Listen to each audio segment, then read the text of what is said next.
Are you guys tired of your Apex games looking like this and wondering why you even play this game? Well, in this video, I'm going to give you a tool so that is less likely to happen. And it's not just grenade spamming, even though that's a ton of fun, and it actually is the way to defeat what I'm about to teach you. So what we're talking about is cover. Now, hopefully we can move past that. Cover is just a physical barrier between you and the enemy. It can be all sorts of things like a gas trap or whatever, but I want to talk about utilization of cover. You'll notice I took no damage in that fight, and I only did 30, but she had an opportunity to shoot me and she didn't take it. So I'd say I won that little skirmish. So now the next step is to build up those skirmishes and win each time. Notice again, I'm not dropping down and pushing this until 1v1. I'm using my cover and my high ground to be able to do 50. Is it a knock? No. But now he's going to have to go back and reset, and I get a chance to think. Now this isn't the greatest push because like the railing's not great cover, but again, just putting that pressure on, using the cover and the angles. When you do this right, you'll notice I just put 200 plus damage on those 3 people and I didn't take a single round yet. Now look at this. What could I have done better here? Let's freeze frame a second. Do you guys see it now? My missed opportunity? Right here.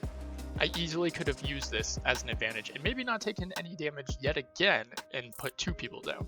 Now I accidentally fell off here and I lost a lot of my cover because of it, but I had some good forward momentum and I decided to just make the push. But to get rid of some of her cover, grenade spams, like I talked about in the beginning of this video.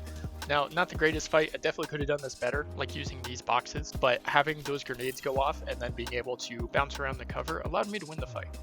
Part of the tool I'm trying to show you is that you don't have to take it all at once. Take a little piece at a time. I know there's a Wraith back there, I know her partner's down, and so I'm working the cover, checking the angles. She tries to get high ground, I take that away from her, and then I'm just looking for little pieces. See a little piece, try and take it, reload, move, find new cover. Take a little piece, reload, move, cover.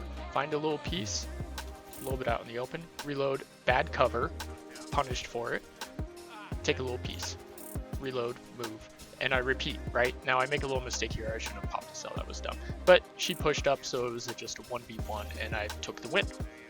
Pop quiz, which one of these 2 fights is better?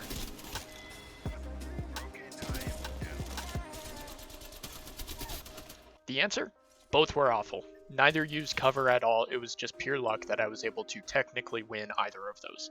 The beautiful thing about Apex is that no game is ever the same, and no fight really can ever be perfect. So use whatever little cover you can. I over pushed on this, but I'm just using the little bit I can to put myself in a better position. Now this is only one of the big tools that I've really been focusing on in my Apex game. If you want to see some of the other things I've really been focusing on, you need to check out this video in the top right corner, and that'll give you a good starting place for your Apex improvement. So let's talk about long distance real quick. A lot of the concepts still apply. You do have some extra options that I'm not going to cover all of them in this video, but you do have some other options if you got snipers and stuff, a little bit different tactic. But in this case, we're just trying to close the distance. So you notice I'm moving cover to cover, right? I've already got it pre-planned in my head. As soon as I look up, I go, okay, that's where I'm moving next. Find a spot, poke out a little bit, try and do a little cover fire, try and see if the enemies are moving at all. That way I'm not just blindly running into them. And then shoot, reload, move. Shoot, reload, move. Just like whenever we were fighting around those cars with that Wraith and then also that Jeep with that Watson. Same concept. This video was meant to show you guys a little bit of a different concept of cover and how to take it just piece by piece, and then also how to break it with just grenade spamming. We didn't talk about that a bunch, but it's pretty simple. Just throw a bunch of grenades in the areas behind the cover. Once you're able to master this concept and really be able to put your enemies on the heels, you're going to be winning more and more fights. They might take just a little bit longer, so be careful of third parties, but you're going to be more confident in them and be able to direct your teammates better and have better games overall. I've gotten several high kill, high damage games. There's some videos about that too if you want, but I hope you learned something. Good luck, and make sure to subscribe if you want to see my future videos.